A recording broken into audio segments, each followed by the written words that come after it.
오늘 하나님의 말씀은 고린도전서 1장 18절에서 31절 말씀입니다. 고린도전서 1장 18절에서 31절 말씀입니다. 세번역 성경입니다. 그래서 유인물 참조해 주시고 한 절씩 교독하도록 하겠습니다. 제가 먼저 읽겠습니다. 십자가의 말씀이 멸망할 자들에게는 어리석은 것이지만 구원을 받는 사람인 우리에게는 하나님의 능력입니다.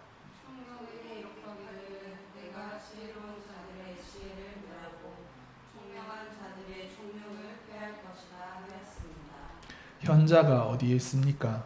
학자가 어디에 있습니까? 이 세상의 변론가가 어디에 있습니까? 하나님께서는 이 세상의 지혜를 어리석게 하신 것이 아닙니까? 이 세상은 그 지혜로 하나님을 알지 못하였습니다. 하나님의 지혜가 그렇게 되도록 한 것입니다. 하나님께서는 어리석게 들리는 설교를 통하여 믿는 사람들을 구원하시기를 기뻐하실 것입니다. 유대 사람은 기적을 요구하고 그리스 사람은 지혜를 찾으나 우리는 십자가에 달리신 그리스도를 전합니다. 그리스도가 십자가에 달리셨다는 것은 유대 사람에게는 거리낌이고 이방 사람에게는 어리석은 일입니다. 그러나 부르심을 받은 사람에게는 유대 사람에게나 그리스 사람에게나 이 그리스도는 하나님의 능력이요 하나님의 지혜입니다. 하나님의 어리석음이 사람의 지혜보다 더 지혜롭고 하나님의 약함이 사람의 강함보다 더 강합니다. 형제자매 여러분, 여러분이 부르심을 받을 때에 그 처지가 어떠하였는지 생각하여 보십시오. 육신의 기준으로 보아서 지혜 있는 사람이 많지 않고 권력 있는 사람이 많지 않고 가문이 훌륭한 사람이 많지 않았습니다. 그런데 하나님께서는 지혜 있는 자들을 부끄럽게 하시려고 세상의 어리석은 것들을 택하셨으며 강한 것들을 부끄럽게 하시려고 세상의 약한 것들을 택하셨습니다. 하나님께서는 세상에서 비천한 것들과 멸시받는 것들을 택하셨으니 곧 잘났다고 하는 것들을 없애시려고 아무것도 아닌 것들을 택하셨습니다. 이리하여 아무도 하나님 앞에서는 자랑하지 못하게 하시려는 것입니다. 그러나 여러분은 하나님의 자녀로서 그리스도 예수 안에 있습니다. 그는 우리에게 하나님으로부터 오는 지혜가 되시며 의와 거룩함과 구원이 되셨습니다. 그것은 성경에 기록되어 누구든지 자랑을 하려거든 주님을 자랑하라 한 대로 되게 하시려는 것입니다. 아멘. 네, 저는 오늘 설교의 제목을 종말론, 예정론, 예정된 은혜로 잡았습니다. 좀 말이 어려운데요. 설교 내용을 들어보시면 그렇게 어려운 내용은 아니니까 한번 그 유인물도 참조해 가면서 따라와 주시면 좋겠습니다. 오늘은 사도 바울이 고린도 교회를 향해 쓴 편지의 말씀을 통해서 하나님의 은혜에 관해서 생각해 보고자 합니다. 사도 바울은 원래 예수님을 믿는 사람들을 핍박하던 사람이었는데 다메섹 도상에서 예수 그리스도를 만난 뒤 변하여 새 사람이 되었습니다. 자신의 혈통과 학벌을 배설물로 여기게 됩니다. 빌립보서 3장 8절에 보면 그런 표현이 있습니다. 저는 이러한 바울의 생각에 동의하면서도 한편으로는 저는 이러한 바울을 쉽게 인용하는 목회자들에 대해서는 좀 반감을 가지고 있습니다. 성경 말씀이 틀렸다는 이야기는 아니고 왜 제가 이러한 목회자들에 대해서 반감을 가지고 있는 것인지의 말씀을 드리고자 합니다. 목회자들이 바울의 말씀을 조금 속된 말로 자신의 무식함, 반지성주의를 변호하는 데 사용하고 있지 않나 그런 생각들을 해봅니다. 예를 들어서 고린도전서 2장 13절 말씀 같은 걸 보면 우리가 이것을 알거니와 사람의 지혜가 가르친 말로 하지 아니하고 사람의 지혜가 가르친 말로 하지 아니하고 오직 성령께서 가르치신 것으로 하니 영적인 것은 영적인 것으로 분별하느니라 와 같은 말씀은 저는 바울이기에 할 수 있는 말이 아닌가 그런 생각들을 해봅니다. 왜냐하면 진실로 사람의 지혜를 열심히 공부하고 추구해 본 사람만이 그것에 대해서 학벌은 별로 우리 인생에서 중요한 것이 아닙니다 라고 말을 할 수 있다고 생각하고는 합니다. 말을 할 수 없다 그러면 좀 심하지만 조금 더 순화해서 말하면 전 진정성이 느껴진다 이런 생각을 해봅니다. 뭐 예를 들어서 여러분들이 하시는 활동들이 있지 않습니까? 요리를 열심히 했는데 요리 안 해도 그냥 대충 먹고 살아도 돼요 라고 하면 그 사람에게서는 약간 진정성이 느껴지거든요. 그래서 바울의 말씀을 볼 때는 저는 진정성이 느껴지는데 그냥 공부를 열심히 하지 않으시는 목회자들, 설교 준비를 열심히 안 하시는 목회자들을 보면서 저는 좀 진정성이 느껴지지 않는다 그런 생각들을 가끔 해보곤 합니다. 모든 설교의 결론이 하나님을 사랑하고 하나님을 자랑하라는 것으로 끝나는 것은 맞지만 설교자들이 다른 사람의 삶과 노력에 대해서 함부로 배설물 취급을 해서는 안 된다고 생각합니다. 자기 자신의 것은 가능하다고 생각해요. 바울처럼 내가 열심히 공부해보고 내가 좋은 집안에서 자랐지만 그 예수님을 만나고 나니까 그게 별게 아니구나. 근데 다른 사람의 것을 말하는 것은 쉬운 일은 아닌 것 같습니다. 아무튼 이러한 태도를 가지고 있다 보니 저는 세상의 지혜자들의 말과 그래도 좀 귀를 기울이고 책도 읽고 그렇게 하고 있습니다. 거기에서 궁극적이고 최종적인 진리가 발견될 것이라고까지는 생각하지 않습니다만 그래도 그들의 진지한 태도는 타인의 삶과 노력을 함부로 이야기하는 성급한 목회자의 태도보다는 훌륭해 보이기는 합니다. 최근에 저는 에마뉴엘 토드, 프랑스 인류학자의 글과 로버트 셰폴스키라는 신경과학자의 글을 읽었습니다. 예전에 루돌프 불트만이라는 신학자의 종말론에 대해서 깊은 인상을 받은 적이 있습니다. 일반적으로 종말론이라고 하면 역사의 종말 같은 걸 생각합니다. 그래서 예수님이 딱 재림하시고 그 다음에 이 우주가 종말되고 새로운 우주가 탄생하는 것들 그런 것들을 생각하는데 루돌프 불트만이라는 신학자는 종말을 예수 믿기 전에 삶이 끝나는 그런 종말로 봅니다. 그래서 신앙생활에서 중요한 게 저는 그거라고 생각하거든요. 내가 이런 삶을 살아왔지만 내가 진짜 하나님 앞에서 보니까 내가 아무것도 아니구나. 내가 죽고 그리고 십자가의 사랑으로 그리스도의 사랑으로 새롭게 거듭나는 경험을 하는 게 정말 중요하다고 생각하거든요. 그거를 원래 교회에서는 중생이라고 그럽니다. 거듭남이라고. 그래서 요한복음 같은 데 보면 네가 거듭났느냐 계속 묻지 않습니까? 그 거듭남의 경험을 루돌프 불트만 종말이라고 이야기하더라고요. 한 사람의 삶이 예수 믿기 이전의 삶이 다 끝나고 새롭게 새 출발을 하는 그 장면, 그 죽음의 장면을 루돌프 불트만의 종말이라고 봐서 그렇게 볼 수도 있겠구나 하는 생각을 해봤습니다. 출애굽기 3장 5절의 말씀을 보면 이제 모세가 하나님을 만나는 장면이 나오죠. 그때 하나님의 말씀이 내가 선 곳은 거룩한 곳이니 내 발에서 신을 벗으라. 이 말씀 있는데 우리가 조금 그렇습니다만 삶이 너무 힘들어서 자살하는 사람들이 신발을 벗어두고 이렇게 몸을 던지지 않습니까? 그런 것처럼 네가 선 곳은 거룩한 곳이니 신을 벗으라고 하는 것은 하나님 앞에 너가 아무것도 아님을 그리고 일종의 죽음을 경험하는 것 같습니다. 그래서 그 모세가 경험했던 그 실존적 종말, 죽음의 경험, 이전의 삶을 내려놓는 경험을 종말이라고 보았고 그 종말도 참으로 의미 있는 해석이라고 생각했습니다. 이번에 이제 제가 에마뉴엘 토드의 글을 보면서 이게 약간 이렇게 종말을 해석할 수도 있구나 그런 생각을 해봤었는데 한번 소개해드리고 싶습니다.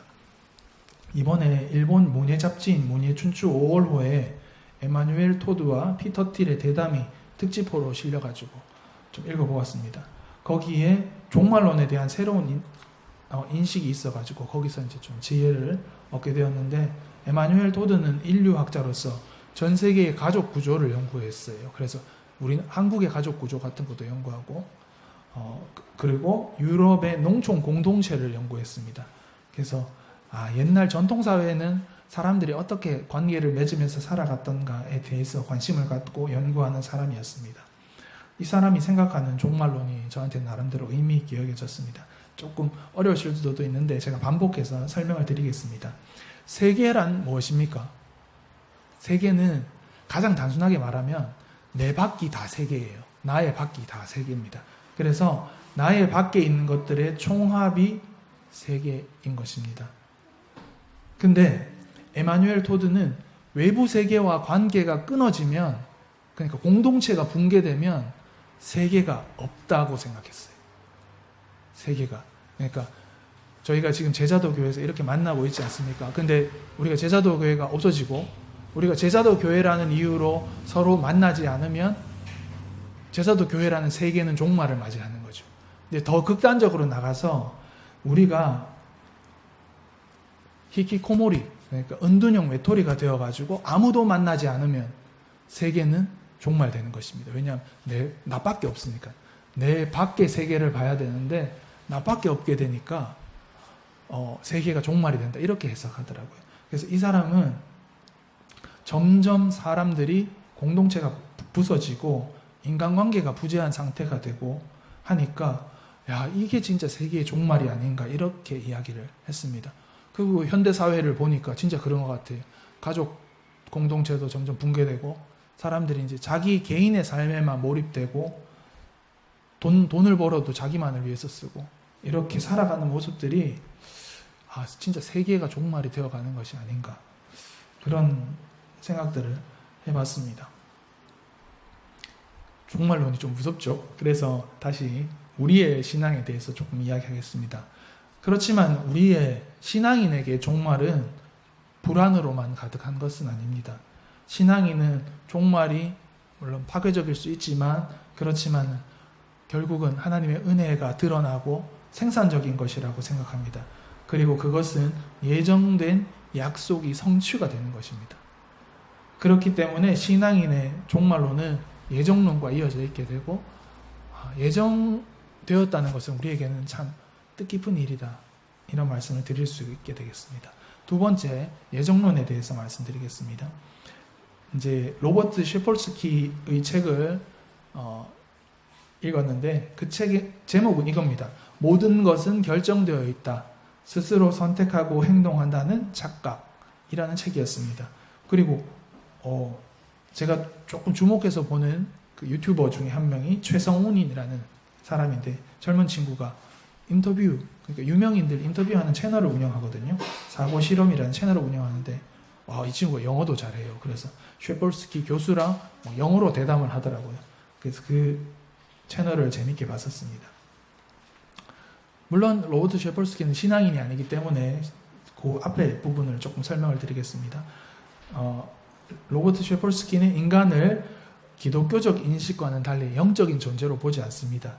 그냥 그에게 인간은 생물학적인 기계입니다. 그냥 원숭이, 조금 지적으로 좀 발달한 원숭이 정도로 봅니다. 그래서 유전자의 발현과 뇌로 대표되는 신경망과 그 다음에 환경, 우리 뇌와 환경의 작용에 의해서 인간의 행동은 결정되어 있다. 이렇게 보죠. 그리고 이런 결정론은 기독교적 예정론과는 조금 다른 것 같습니다. 그는 미래는 알 수 없는 것이라고 생각하거든요. 근데 기독교는 이제 요한계시록 같은 책을 미래를 전망하는 책으로 보면 아마겟돈과 같은 곳에서 대전쟁이 일어나고 그 전쟁을 끝내시는 분이 재림하신 예수이시고 이런 상황이 정리되면서 우리는 새 하늘과 새 땅으로 가게 될 것이다. 이런 게 이제 요한계시록을 미래적으로 해석하면 그런 게 되는데 셰폴스키는 미래가 결정되어 있지 않다고 생각합니다. 결정되어 있는 건 뭐냐 하면 어떤 환경이 주어졌을 때 내가 어떤 행동을 할 것인가는 결정되어 있다고 생각해요. 예를 들어서 정일이는 장난꾸러기니까 예배 시간에 장난을 치는 거는 결정이 되어 있는 거죠. 그런 식으로 사람을 보는 겁니다. 이런 셰폴스키의 결정론은 우리가 자유롭게 무엇을 선택한다는 생각, 자유의지, 우리가 내가 커피를 마시고 싶어서 커피를 마셔. 이제 김효정 목사님이 아침에 오셔가지고 커피를 한잔 하셨어요. 근데 내가 커피를 마시고 싶어서 커피를 마셔. 이렇게 생각하면 자유의지인데 여기서 결정해 놓은 거예요. 뇌나 이렇게 환경 속에서 커피를 먹어야 된다고 명령이 딱 내려지니까 그냥 나는 그렇게 생각하는 거예요. 커피를 먹는 거는 결정되어 있는데 내가 먹는다고 생각하는 거예요. 그냥 이게 셰폴스키 교수가 보는 인간관입니다. 그래서 우리가 어찌할 수 없는 뭐 뇌회로나 환경에 의해서 행동은 결정되어 있다고 보는데, 근데 미래가 결정되어 있다고 보지는 않아요. 왜냐하면 우리가 이렇게 교회에서 만나지 않습니까? 그러면 이제 이야기를 주고받고 하다 보면 저는 제 생각은 결정되어 있는데 교회의 문화들이 있으니까, 교회의 문화들이 또 저를 변화시키고, 또 세상에 나가면 세상의 문화들이 있으니까 또 그렇게 다른 사람들하고 접촉하다 보면 변하긴 변해요. 그러니까 미래가 어떻게 될지는 모른다, 이렇게 봅니다. 그래서 좀 재밌는 사고방식이구나 해서 조금 재미있게 읽었습니다. 예를 들어서 이제 저한테 적용해 보면 이런 거죠.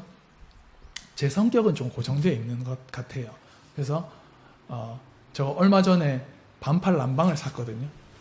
쇼핑이라는 걸 굉장히 오랜만에 해봤습니다. 너무 옷이 없어가지고, 여름에 입을 옷이 없어서 반팔 남방을 샀는데, 원래 제가 보통 이제 쇼핑하러 가자 그러면 제가 진짜 싫어하거든요. 그래서 반응이 정해져 있어요. 진짜 싫어하면서 내가 꼭 가야 돼, 이런 표정을 짓습니다. 셰폴스키 교수의 입장에서 보면 그거는 제가 자유의지로 하는 게 아니고 성향이 그런 거죠. 정해져 있어가지고 그렇게 행동하는 것이 됩니다. 그렇게 하면 이제 저희 집사람의 잔소리는 별로 도움이 안 되는 거죠. 왜냐면 저는 그런 놈이니까. 그러면 이제 사람을 대하는 태도도 좀 달라져요. 이 사람이 그런 의미에서 조금 신기하게 세상을 바라보고 있구나, 이런 것들을 이 책을 읽으면서 느끼게 되었습니다. 그 약간 성경으로 다시 돌아와서 바울이 로마서 7장 19절에서 20절 말씀을 보면 이렇게 성경에 기록하고 있습니다. 내가 원하는 바 선은 행하지 아니하고 도리어 원하지 아니하는 바 악을 행하는 도다. 만일 내가 원하지 아니하는 그것을 행하면 이를 행하는 자는 내가 아니요 내 속에 거하는 죄니라. 이렇게 말하면 내가 하고 싶은 거는 이게 있어요. 근데 내가 하고 싶은 대로 행동하는 게 아니라고 하죠. 그러니까 이걸 잘 읽어보면 자유의지는 없는 것 같아요. 그래서 우리의 생각이나 의지와 무관하게 기계적으로 죄성이 발현되는 것이다, 이렇게 볼 수 있을 것 같고, 이런 의미에서 우리는 죄를 짓기로 예정되어 있는 것이 아닐까, 이런 생각도 해봤습니다. 저는 아무래도 신앙적 배경이 있다 보니까 그 사람의 생각에 100% 동의하지는 못하지만, 우리가 우리의 뜻대로 한다고 하지만 우리가 우리의 뜻대로 하는 것은 없고 우리는 죄의 뜻대로 살아가고 있는 것이 아닌가, 그런 생각들을 해봤습니다. 그리고 예정에 관한 부분 말고 로버트 셰폴스키를 통해서 사람을 대하는 새로운 방식에 대해서도 생각해 보게 되었습니다. 셰폴스키 교수는 범죄자의 죄를 사후에 처벌하는 것으로 범죄자의 행동이 개선되지 않을 것이라고 봅니다. 왜요? 뇌 속에 그렇게 정해져 있고 그 사람은 그 환경에서 그렇게 행동했으니까. 정해져 있는 행동에 대해서 처벌을 할 수가 있나, 이렇게 생각을 하는 거죠. 그러니까 우리에게는 좀 굉장히 낯선 사고방식입니다. 인간 내부의 신경망이 외부 세계와의 접촉을 통해서 어떤 행동으로 나타날 때 그것이 결정되어 있는 것이라고 한다면 그 사람을 판단할 수가 있느냐? 판단할 수가 없게 됩니다. 예를 들어서 정일이는 장난꾸러기인데 7세의 지능으로 제가 아무리 잔소리를 해도 못 알아듣는데 잔소리를 한다. 그러면 행동이 개선되기는 되지 않고 그냥 서로 피차 스트레스만 받는 거죠. 셰폴스키는 그럴 필요가 없다고 생각합니다. 그리고 또 어떤 성취를 한 사람들 있잖아요. 공부를 많이 했거나 아니면 훌륭하다고 우리가 생각하는 사람들 우리는 칭찬하잖아요. 요번에 많은 시장이나 많은 선거들에 사람들이 있었고 그다음 그 사람들 중에 훌륭한 사람도 있겠죠. 우리는 훌륭한 사람은 훌륭하다고 생각하는 게 일반적이잖아요. 노력을 열심히 한 사람한테 노력을 열심히 하셨군요 생각하는 게 일반적인데, 셰폴스키 교수는 그럴 필요도 없다. 존경할 만한 이유도 없다고 생각합니다. 자기 자신의 예를 들어서 설명하면 자기는 유전자와 환경이 그냥 공부하기에 적합했을 뿐이고 자기는 그냥 그런 환경과 유전자의 산물인 것이기 때문에 내가 칭찬과 존경을 받아야 할 이유도 없다고 설명합니다. 사람을 대하는 방식이 다르죠. 범죄자의 범죄에 대해서도 비난하지 않고 자기 자신의 훌륭함이나 칭찬에 대해서도 생각하지 않는 거죠. 그냥 그런 환경이 주어졌고 그런 유전자를 가졌기 때문에 그런 행동이 일어났구나, 이렇게 정해져 있다, 이렇게 보는 것입니다. 근데 제가 이 생각에 100% 동의하는 건 아닌데 배울 점은 있는 것 같아요. 그것도 예수님의 말씀을 또 떠올려 봤습니다. 그러면서 문득 저는 예수님의 산상수훈을 떠올렸습니다. 마태복음 7장 1절에 보면 비판을 받지 아니하려거든 비판하지 말라. 너희가 하는 그 비판으로 너희가 비판을 받을 것이요 너희가 헤아리는 그 헤아림으로 너희가 헤아림을 받을 것이니라. 이런 말씀이 있잖아요. 그래서 예수께서는 비판을 하지 말라고 하셨는데 이런 부분에서 셰퍼스키 교수의 가르침과 굉장히 닮았다, 그런 생각들을 해봤습니다. 범죄자도 교수도 비판하지 않습니다. 다른 사람에 대해서 판단하지 않습니다. 왜 그렇게 했는지 따져묻지 않습니다. 다만 그 일이 일어났음을 볼 뿐입니다. 지난주에 선거가 있었습니다. 우리는 선거 기간 중에 정치의 본질에 대해서 좀 망각하는 거고 진영의 논리에 빠지기가 쉬운 것 같습니다. 정치의 본질은 무엇입니까? 저는 영향력 상승의 욕망이라고 생각합니다. 사실 이렇게 설교를 하겠다는 행동 자체도 그런 욕망 하에서 자유로울 수 없다고 생각합니다. 그럼에도 우리 설교가 중요하다고 저는 생각하는 것은 저 자신의 당선을 위해서 제가 이렇게 설교를 하는 게 아니고, 설교자는 누구의 당선? 예수 그리스도의 선거 운동원이 되는 삶을 살기 때문에 설교와 정치가 다르다고 생각합니다. 예전에 일본 선거에 관해서 일본의 사회학자 미야다이 신지의 논평이 저에게는 인상에 남아 있습니다. 정리해보면 이런 것입니다. 거칠게 정리해보면 선거는 결국 그 사회의 반영이기 때문에 사회가 점점 이해득실, 사람들이 이득이 되고 손해를 보는 방향으로 움직이는 사회로 나아가는 이상 선거에서 크게 기대할 것이 없다는 것이 이 사람의 주장이었고, 저도 그런 것 같습니다. 이번 선거 역시 저는 그러하다고 생각을 합니다.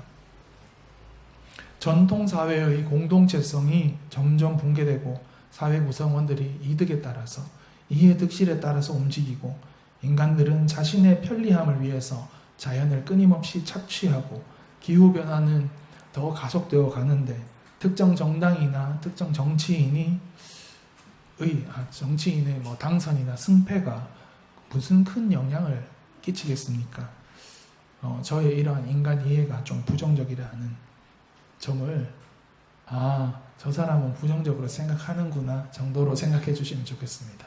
판단 너무 안 하셨으면 좋겠습니다. 제가 조금 인간관이 좀 부정적입니다. 그렇지만 이제 설교를 맺고자 합니다.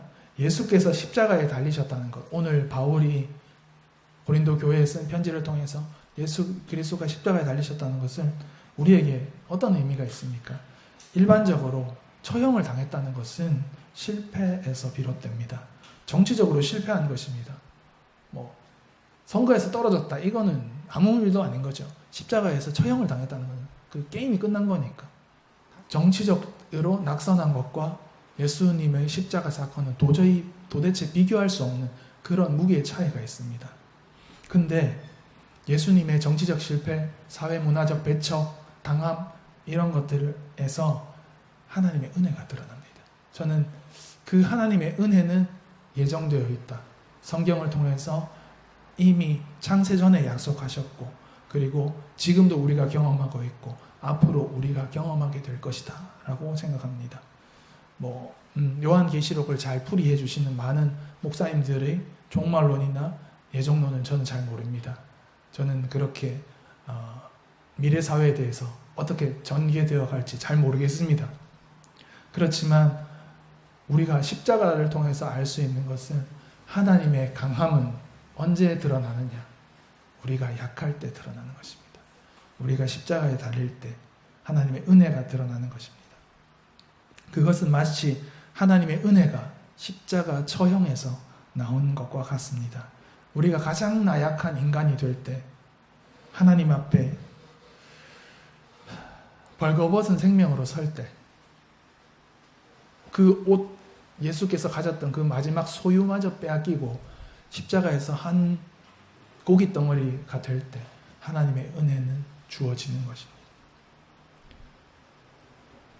저는 아까 앞서 말씀드린 바와 같이 뛰어난 목사님들처럼 앞으로의 미래 사회가 어떻게 될지 잘 모르겠습니다. 때때로 어둡다고 느껴질 때가 더 많지만, 그렇지만 신앙인의 삶은 예정된 하나님의 은혜를 경험하는 삶이라고 저는 생각합니다. 그리고 그 힘이 미래에서 가져와서 오늘을 살아가게 하는 힘이라고 생각합니다.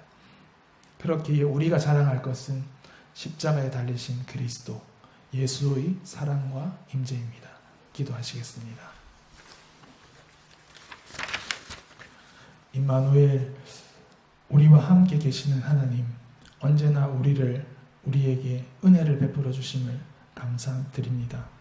세상이 도대체 어디로 나아가고 있는지 전망이 불투명한 사회 속에서 우리는 살아가고 있습니다. 그러나 우리가 이러한 흔들림 속에서도 흔들리지 아니하시는 하나님의 은혜를 기억하면서 살아갈 수 있게 해주십시오. 하나님의 은혜를 자랑하면서 우리 삶의 의미를 노후에, 미래에 둘 것이 아니라 현재에 두고 살아가게 해주십시오. 미래에 중독된 사고방식을 내려놓고 현재에 우리에게 주시는 하나님의 은혜와 사랑에 감사하면서 하루하루를 살아가게 해주십시오. 예수님의 이름으로 기도합니다.